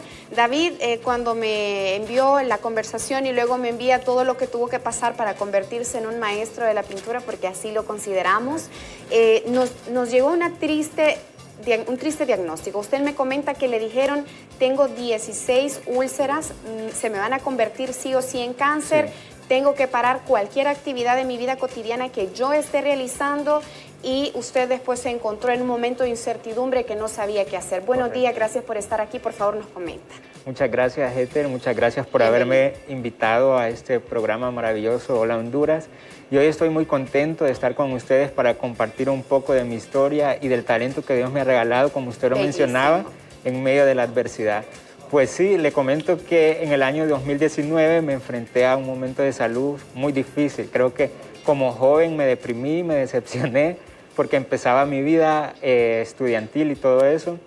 Y siempre me ha gustado lo que es el estudio, siempre me ha gustado como destacar en lo que me gusta hacer, pero en ese momento sentí que todo se me vino abajo, porque busqué varios médicos y no me daban respuesta, hasta que Dios mandó al indicado, porque soy un fiel creyente de la palabra de Dios, y entonces Dios mandó al doctor indicado para poder hacerme los diagnósticos y los exámenes. Y sé que fue Dios porque me recetaban exámenes carísimos que no teníamos dinero para poder realizármelos, y Dios fue supliéndole a mi mamá para poderme realizar el 27 de diciembre los dos exámenes que estaban valorados casi en 18,000 empiras. y no teníamos el dinero para poderlo realizar. ¿Llegó el diagnóstico de qué era lo que tenía David? El diagnóstico que llegó fue que tenía alrededor de 16 úlceras en mi estómago y también una colitis crónica, y que eso me estaba afectando bastante. ¿Usted podía morir de eso? Sí, se podría decir que sí, si no me trataba a tiempo, se podría convertir en un cáncer de estómago, y fue ahí donde empezó la luz del arte. Por favor, hablemos de esa luz maravillosa que le dio vida a David, que lo trajo de nuevo a este mundo. ¿De qué trata su técnica? Sé que a usted le gusta pues incursionar en muchas, inclusive sé que el manager de Nayib Bukele, el presidente de El Salvador, lo contactó para que le hiciera un retrato al presidente. Por favor, detállenos. Sí, bueno, el arte ha sido lo mejor que ha pasado en mi vida. Considero que mi vida de ahora en adelante es una vida colorida, que estuvo en momentos de tristeza, en momentos de soledad, pero que la pintura vino a llenar esos vacíos, vino a darme alegría, vino a darme esperanza y vino a darme todo aquel sentimiento bonito que nosotros podemos sentir. Y pues sí, hace 2 semanas uno de los representantes de Nayib Bukele me contactó y me pidió que por favor le hiciera una pintura a él. Wow. Y entonces, pero la quería para el día siguiente. Me contactó un martes y la quería para el miércoles. Le dije que no podía para el miércoles. Muy pronto. Sí, que me diera tiempo para el jueves. Y gracias a Dios pude hacerla rápido para el representante de Nayib Bukele y se la llevó para El Salvador el jueves pasado. Wow. También ha hecho trabajos como el que tenemos acá. Miren, a Dante Mossi, el presidente del Banco Centroamericano de Integración Económica, un hombre muy importante dentro de la economía nuestra y del desarrollo del país. En definitiva, pues al final lo que se quiere no es la pasión con disciplina, me imagino, porque veo también paisajes, tenemos un homenaje a Berta, o sea, también el arte se vuelve como un medio de comunicación social, ¿no? Ante lo que pasa en el país. Una persona una vez por redes sociales me comentó y me gustó esta frase que me puso en una de mis pinturas. Me dijo: David, considera que tu arte es poder de lucha. Poder de lucha. Y entonces también quiero transmitir eso a través de mi arte, de mis pinturas, que podemos luchar por nuestro país, podemos defender los derechos de nuestro país, de todas las personas. Comunicar. Comunicar, sí, transmitir también y hacer representar lo que valemos con nuestros derechos para que todo el mundo sepa. Yo quiero saber dónde podemos contactar a David, en las redes sociales, donde podemos también, si deseamos encargar un retrato, cualquier pintura, por favor, este es el momento de que usted pues apoye a este pintor, a este artista. ¿Dónde está David? Bueno, me pueden encontrar en Instagram como LakesArtHN y también en la David S. Lagos, que también publico. David S. Lagos. También ¿En Facebook? En Facebook todavía no tengo. ¿En página. TikTok? TikTok sí. Perfecto. David S. Lagos también. David, gracias por su tiempo, David. De verdad, el arte es un poder de comunicar y poder de lucha. Su testimonio es un ejemplo para todos los hondureños. Por favor, un saludo. Quiero que vea su cámara, quiero que le mande un saludo al artista hondureño en este momento, al que quiere empezar un oficio o al que también quiera renunciar cuando ya las fuerzas pues no nos ayudan. Bueno, en esta mañana quiero enviar un mensaje positivo a todas las personas que me están viendo y decirles que luchen por sus sueños, que no importa la adversidad, el momento difícil que estén atravesando, siempre va a haber una salida, pero la salida la vamos a encontrar siempre y cuando nuestro corazón esté dispuesto a luchar y esté dispuesto a salir adelante. Una frase que me gusta bastante es que si tus sueños no hacen temblar tus piernas es porque estás soñando bajo. Entonces empecemos a soñar en alto y que esos sueños se hagan realidad y siempre para poner en alto el nombre de nuestro país. Qué lindo. Gracias, David, de verdad, gracias por venir, gracias por estar aquí y a seguir comunicando a través de esta maravillosa paleta de colores. Así es, gracias. Bueno, seguimos con ustedes inspirados esta mañana, vamos a la pausa y volvemos con más aquí en Hola Honduras.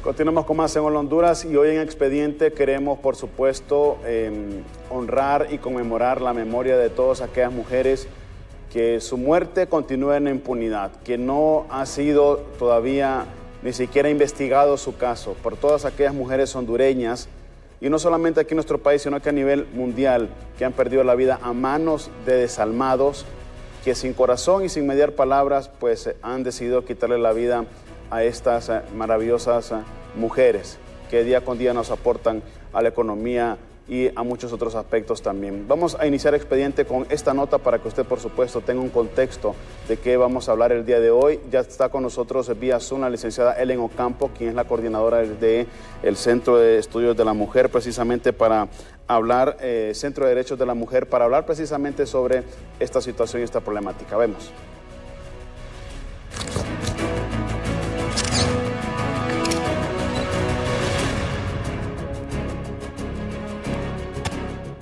Paradójicamente, en el país, hasta el 31 de agosto del año pasado, se registraron 163 muertes violentas de mujeres, de las cuales 94 ocurrieron en el contexto del toque de queda nacional, esto decretado por el gobierno el pasado 15 de marzo del 2020. Estadísticas revelan que durante enero y agosto del 2020, el 55% de los femicidios, equivalentes a 90 muertes violentas, ocurrieron en Francisco Morazán y Cortés, departamentos con las ciudades más importantes en términos de aporte a la economía hondureña. Pero no solamente el asesinato de mujeres se ha visto involucrado en medio de la pandemia.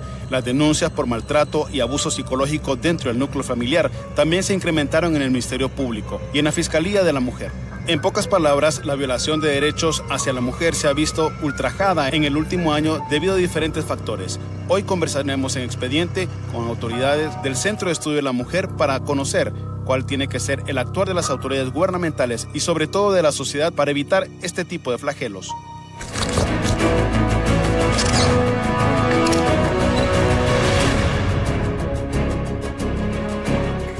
Tal como se lo hemos mencionado, hoy nos acompaña vía Zoom la licenciada Ellen Ocampo, quien es la coordinadora del Observatorio del Centro de Derechos de la Mujer. Licenciado Ocampo, buenos días, gracias. De verdad que es un honor y un privilegio para nosotros contar con su participación con este tema de la violación de los derechos de la mujer y obviamente orientados en los últimos asesinatos que se han dado contra las mujeres aquí en el país. Es un gusto saludarla, licenciada. Muy buenos días. Buenos días y muchas gracias por invitarme y sobre todo qué bien que siguen abordando temas que son tan importantes porque somos más de la mitad de la población y las mujeres en el país no les estamos pasando nada bien. Definitivamente que sí, licenciada. Nos preocupa el hecho de que en lo que va de este año ya se reportan más de 100 mujeres que lastimosamente han perdido la vida a manos de criminales. Nosotras como Centro de Derechos de Mujeres, porque siempre hacemos registro de la incidencia en femicidios y de violencia sexual contra mujeres. Hasta mayo nosotras hemos registrado 122 muertes violentas de mujeres y varias de estas se han realizado en los homicidios múltiples que mal les llamamos masacres, que se han realizado 23 en el año. Pero yo creo que lo más importante no es realmente la incidencia de femicidio, esto es bastante constante en los meses. Lamentablemente cada mes asesinan bastantes mujeres, pero poco se está haciendo para reducir este número.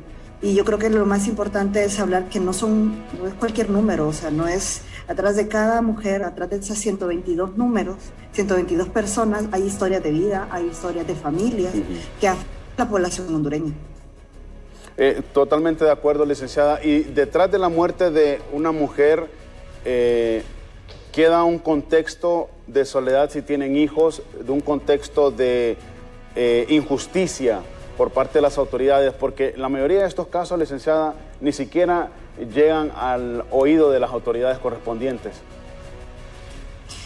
Yo creo que es importante tomar en cuenta que el que hayan asesinado a una mujer, normalmente, al menos cuando es en el espacio de personas conocidas, el agresor es una persona conocida o familiar, ha implicado una serie de violencias previas, aunque no son los únicos casos. También pasan casos en donde son desconocidos los que realizan el asesinato y como bien dice, la familia se afecta en todo el sentido de la palabra, no solo de toda la estructura familiar y por ende la estructura social, porque cuando una mujer es asesinada en el país, lamentablemente, precisamente por el machismo y que hay en toda América Latina, muchas de las mujeres son las que se encargan de ser el único sustento del lugar, al menos en la mayoría de hogares. Y el que no exista, que asesinen a una mujer, afecta toda la dinámica familiar y sin contar cuando esta mujer, previo al asesinato, fue sometida y tuvo que vivir violencia constante, que normalmente no solo es violencia contra ella, usualmente pasa a ser violencia intrafamiliar contra los otros miembros de la familia. Y creo que es importante recalcar que cuando estamos hablando de los otros miembros, no solo estamos hablando de hijos e hijas, porque tenemos que salirnos un poco de esa dinámica de la familia nuclear, que si bien es lo que nos han enseñado, no es la constante en las familias hondureñas. Tenemos familias muy diversas. Y la cantidad de incidencia en violencia, el femicidio es como la cúspide de la violencia contra las mujeres. Pero previo a esto se han realizado otra serie de violencias de igual forma, han sido sumamente complejas. Para casos concretos, el 911 el mes pasado registró 3.906 denuncias de violencia doméstica, solo en un mes. Entonces, la cantidad de incidencia que tenemos en violencia es sumamente alta. Y las autoridades realmente tienen una deuda con nosotras porque no están tomando las cartas en el asunto necesarias. Licenciada, estamos viendo en pantalla un estudio que realizó obviamente el Centro de Derechos de Mujeres por parte de ustedes, y vemos que los departamentos de Cortés y Francisco Morazán, tal como lo mencionamos en la nota introductoria, pues son los departamentos que más incidencia reportan hasta mayo de este mismo año, hasta el último día de mayo de este 2021. Los femicidios, según la relación con el agresor, hasta el 31 de mayo del 2021, como ustedes lo indican en el informe, se tiene un porcentaje del 93%, sin temor a equivocarme, usted me amplía, por favor, licenciada, que son desconocidos. Obviamente todo esto, ustedes tienen un monitoreo y una dinámica para darle seguimiento a este tipo de casos. A ver, quiero primero aclarar cómo se obtiene la información, porque yo creo que tenemos que cuestionar cualquier información que se publique en torno a femicidios, incluyendo la nuestra. Y para eso es necesario saber cómo se obtiene la información. En el caso del centro, ustedes van a tener información sobre violencia contra mujeres en diferentes instituciones. Las más usuales son el IUTPAS, CDM, Foro de Mujeres por la Vida, algunas veces la policía. Nosotras lo que hacemos, y el dato que están viendo en este momento, es un dato de monitoreo de medios, que normalmente cambia cuando ya tenemos la cifra oficial. Porque nosotras solicitamos las cifras oficiales al Ministerio Público, Medicina Forense, Policía y la Corte Suprema de Justicia. Lo que nunca cambia mucho es la cantidad de femicidios. Hay una constante en los 10 años que Cortés, Francisco Morazán, Olancho y Lloro son los departamentos con mayor incidencia de violencia contra mujeres, no solo en femicidios, sino que en violencia sexual. Y eso es una constante, aun cuando lo contrastamos ya con el dato oficial registrado en las fiscalías. La diferencia sí, en medios de comunicación, porque esta noticia, y ustedes son periodistas, saben que se registran el hecho en el mismo momento y probablemente en ese instante no se ha hecho toda la investigación. Normalmente cuando registramos noticias, que es el registro que están viendo en ese momento de relación con el agresor, se desconoce quién es el agresor. Pero una vez que nosotros contrastamos con los datos de medicina forense y ya tenemos la información realmente que implica autopsia y que implica lo poco que han hecho o lo que han avanzado en la investigación en fiscalía, hay dos personas, dos patrones que son los más usuales de tipo de agresor.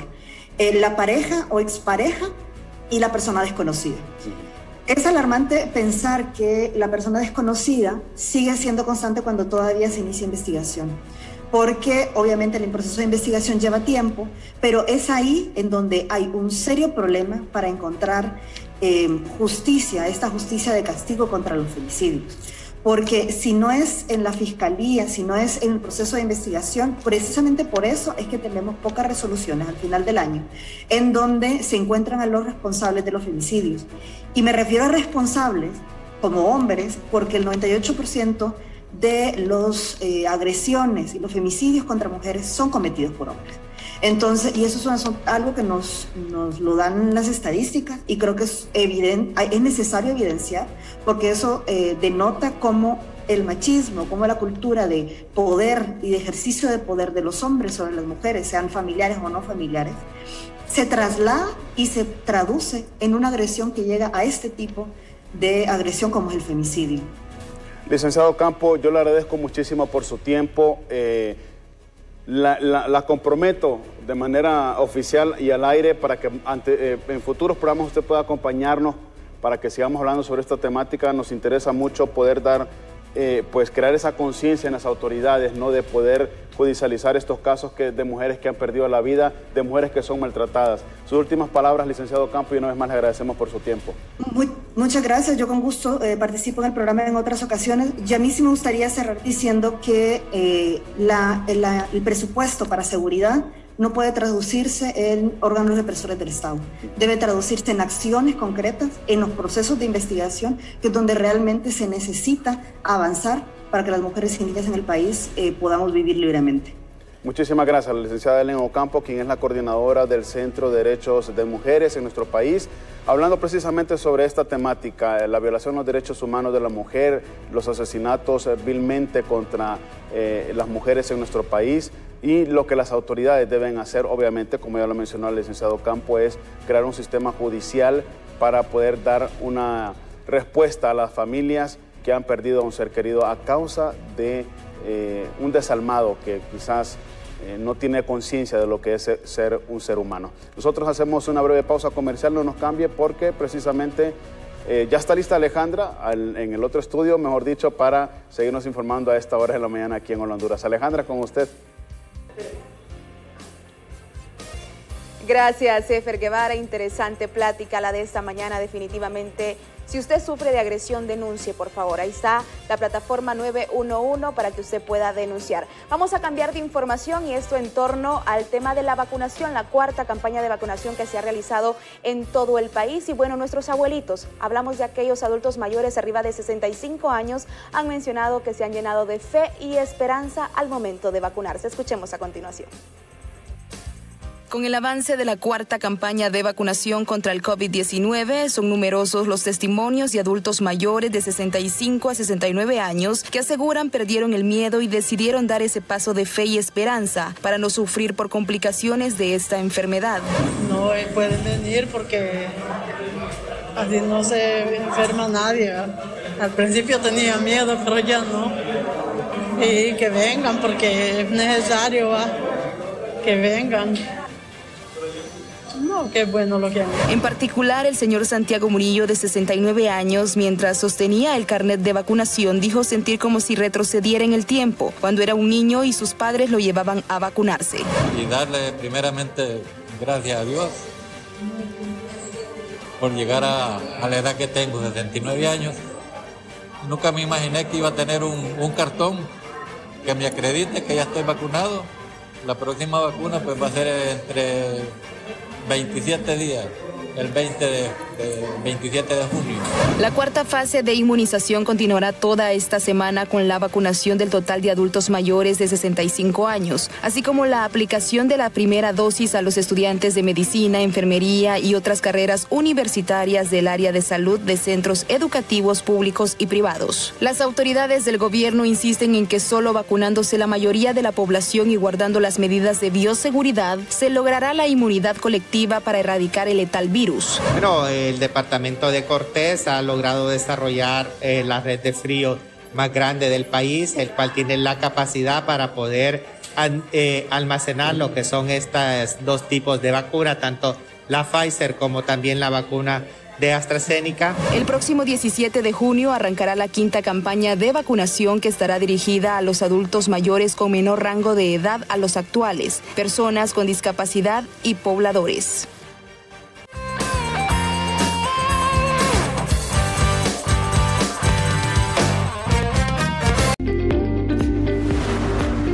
En BTV somos todos.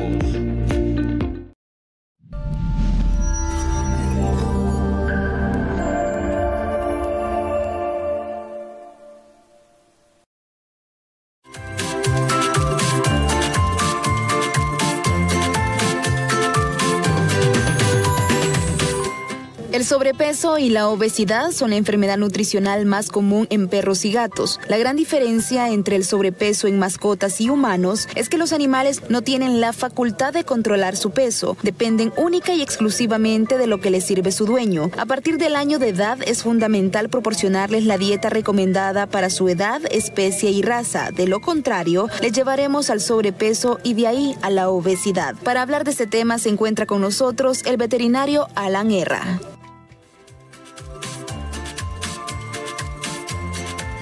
Así es, esta mañana está con nosotros el veterinario Alan Herra, un tema muy interesante e importante. Vamos a hablar de la obesidad en perros y gatos y esto depende mucho de usted, que es dueño de mascotas. Si usted quiere opinar respecto a este tema, le invitamos que envíe sus interrogantes a través de 3182-4375. Tenemos este espacio para responder todas sus preguntas a través del número de WhatsApp. Doctor, qué gusto tenerlo nuevamente aquí con nosotros. Mire, el tema de la obesidad en gatos y perros es un tema muy interesante. ¿Sabe por qué? Porque realmente depende de nosotros, de dueños, no de los animalitos. De los animalitos van a comer lo que el dueño les ponga. Exacto.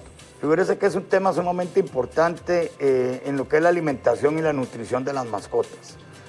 Ya sabemos muy bien que hay alimentos especiales para las mascotas, pero ¿qué sucede, Alejandra? Que a veces la gente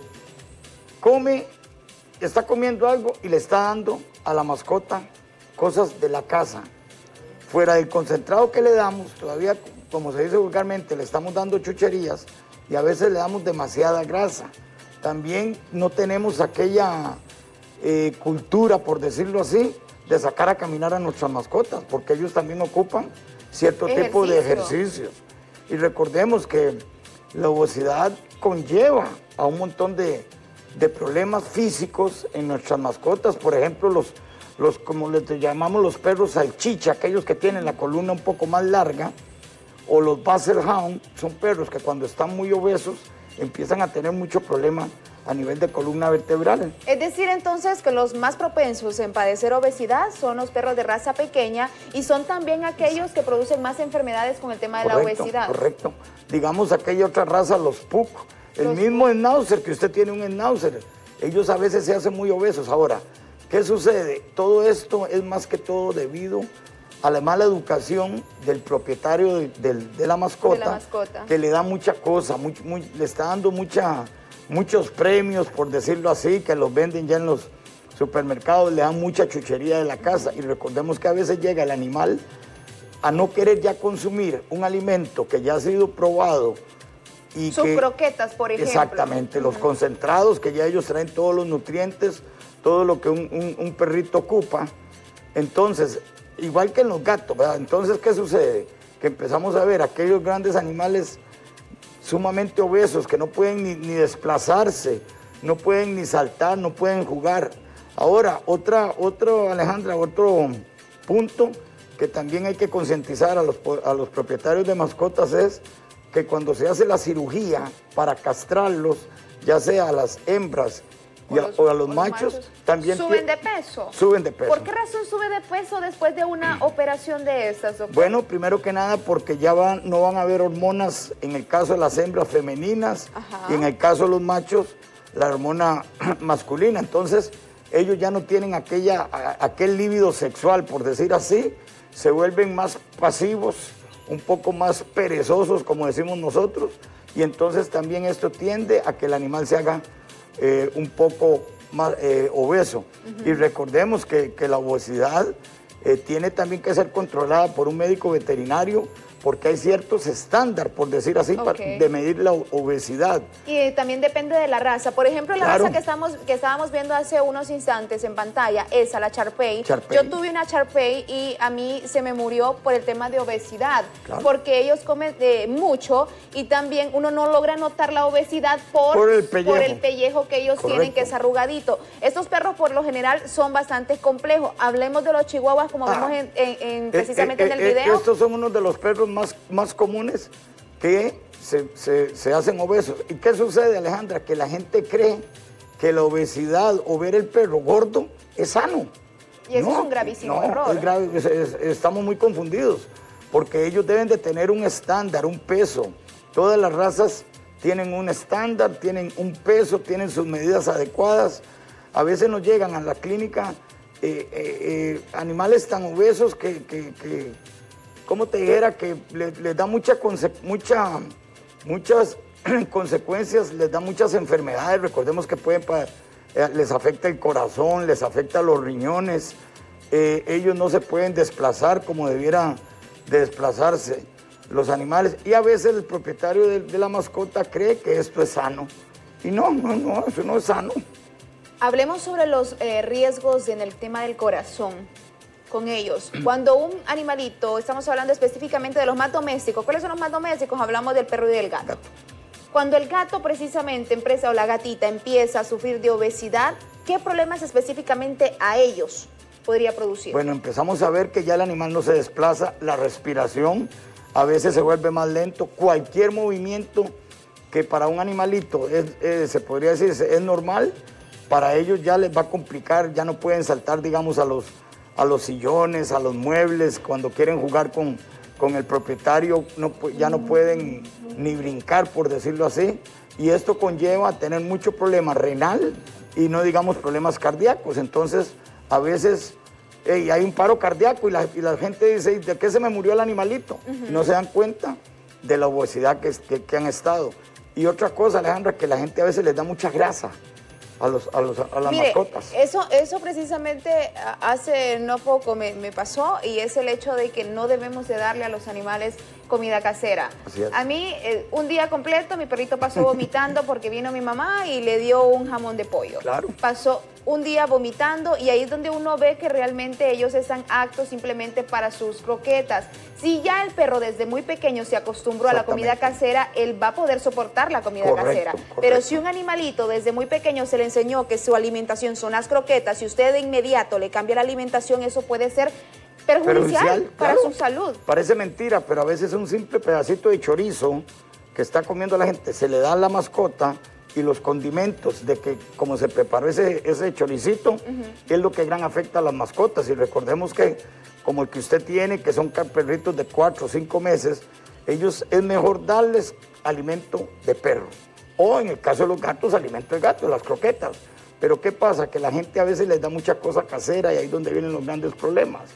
No digamos de la obesidad. Y del problema respiratorio, estomacal. Renales, estomacales. Inclusive en el pelo también. Correcto. Y recordemos que cuando ya un perro está de 8 o 9 años, ya les empieza problemas a nivel de los huesos, de artritis, digámoslo así, de enfermedades degenerativas de las articulaciones, y todo esto le perjudica más la gran peso que el animal tiene, porque desplazar un animal muy pesado, para ellos les cuesta, y recordemos que también el corazón de ellos falla. Ok, ¿cuál es el promedio de alimentación? Por ejemplo, vamos a plantear 2 escenarios. El primero, en razas pequeñas, ¿cuánto se le debe de dar de alimentos a esas razas pequeñas? Y en cuanto a la raza grande, pues ya varía porque ellos suelen comer más. Pero por lo general se le debe de dar 1 o 2 veces a la raza pequeña en el día, al perro grande 2 veces o 3 veces al día. ¿Cuál es el promedio de alimentación? Bueno, en el caso de los cachorros hay que darle 3 veces al día, desayuno, almuerzo. Pero hablamos de cachorro, ¿hasta qué edad?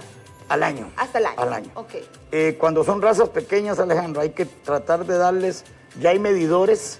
Yo siempre pongo de ejemplo, por decir un frasquito, una tacita de estas, se le puede dar tal vez la mitad a las razas pequeñas por tiempo, en la mañana, almuerzo y cena. Cuando ya son más grandes, sí hay que darles ya un poco más. Por lo general, yo creo que unos 300 gramos de concentrado por perro es suficiente para una raza grande. Parece mentira. ¿Pero solo una vez al día o podemos darle 2? Se le puede dar un poquito en la mañana y otro poquito en la noche. ¿Pero en la misma medida? La misma medida. Pero ¿qué sucede? Que a veces la gente le da en la mañana, están cocinando o sobró cosas de la casa, se la dan al mediodía y todavía le dan en la noche. Entonces el perro empieza demasiado a llenarse de peso. Realmente es asombroso. Yo ayer que miraba a través de las plataformas digitales sobre este tema, miraba perritos de esos salchichas que nosotros le llamamos totalmente obesos, ¿verdad? Y eso no es gracia, porque el animalito también necesita actividad física, necesita tener una buena salud. Yo siempre he dicho, el tener una mascota es una gran responsabilidad. Es un miembro más de su casa, es como un niño. 3182-4375 es nuestro número de WhatsApp, si usted nos quiere enviar interrogantes a esta hora de la mañana. Faltan pocos minutos para que finalicemos este segmento, así que podemos responder sus interrogantes con el invitado esta mañana. Estamos hablando del tema de la obesidad, no solo en perros, sino que también en gatos, pero si usted quiere enviar su interrogante respecto a otro tema, lo puede hacer en este instante. Hablemos específicamente de los perros que son de raza grande, porque a mí sí me interesa también. Siempre tocamos el tema de la raza pequeña porque son los que más comunes, creo que están en los hogares hondureños. Pero la raza grande, por lo general, también tiende a sufrir de obesidad. Claro, el Rottweiler es uno de los perros que se hace muy obeso, ya cuando está en una edad de 7, 8 años y ya grandes, razas grandes. El pastor alemán también. Tenemos que tener mucho cuidado con el boxer. Los boxers son perros que también tienden a hacerse muy obesos. Y recordemos que estas razas a veces las personas las tienen como para decir uno cuidar un poco más la casa. Pero un perro de esa, si está muy obeso, ese hombre solo va a estar durmiendo. No, y también si no tiene el espacio también adecuado, ¿verdad? Porque ellos necesitan también actividad física. Y sacarlos a caminar, nada cuesta, tal vez, hasta para el ser humano es saludable que unas 2 veces a la semana, 3 veces, sacarle un ratito a caminar a la mascota. Ok, vamos a ver, tenemos mensajes de texto a esta hora de la mañana, colocamos en pantalla de inmediato, ya en la parte final de este segmento, para darle lectura a los mensajes de texto. Buenos días, hola Honduras, los veo desde La Ceiba, tengo una gatita y tiene 3 días de no comer. ¿Qué le puedo dar, doctor? Bueno, tiene que tener mucho cuidado porque los gatitos, para de mentir, Alejandra, padecen mucho de las vías urinarias. Y a veces no comen porque también no ha ido, como dice uno, a hacer pipí o popó. Ahora, ya 3 días es de preocuparse. Yo le recomendaría que lo lleve ante un médico veterinario porque 3 días ya son 3 días de que no está comiendo el animalito. Se le puede tal vez intentar darle algún suerito, agua de azúcar, más en la ceiba que hace tanto calor, pero sí no descuidarlo. Bien, vamos a darle lectura a más mensajes de texto que nos dicen nuestros televidentes a esta hora de la mañana. Hola, buenos días, mire que le iba a hacer una consulta, que mi perrito de 6 meses no engorda y ya lo desparasitó. Bueno, habría que ver qué tipo de alimentación le está dando, porque esa es otra cosa que a veces la gente dice no engorda, pero pueda que el perro ya tenga el peso adecuado. Entonces, sería bueno que lo lleven de un médico veterinario, que le hagan un chequeo, que lo pesen, porque también hay razas de perros que son delgados y la gente quiere que el perro sea gordo.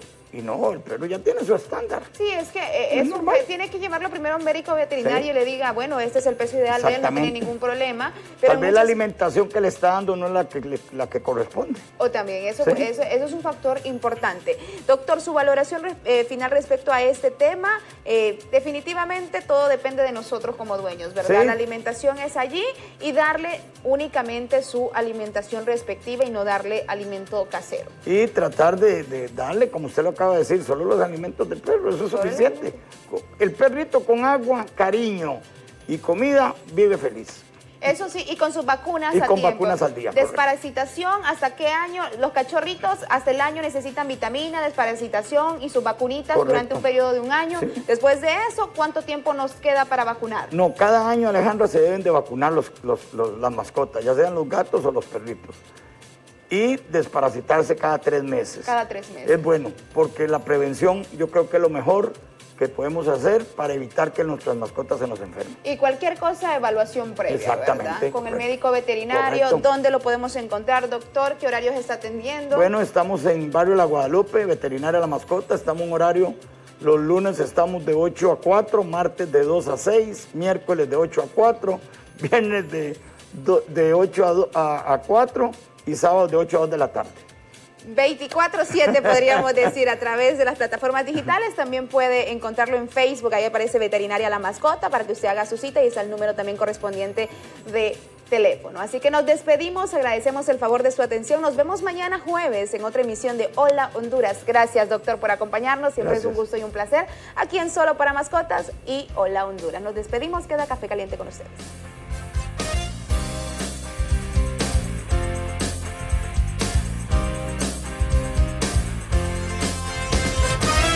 Muy de mañana la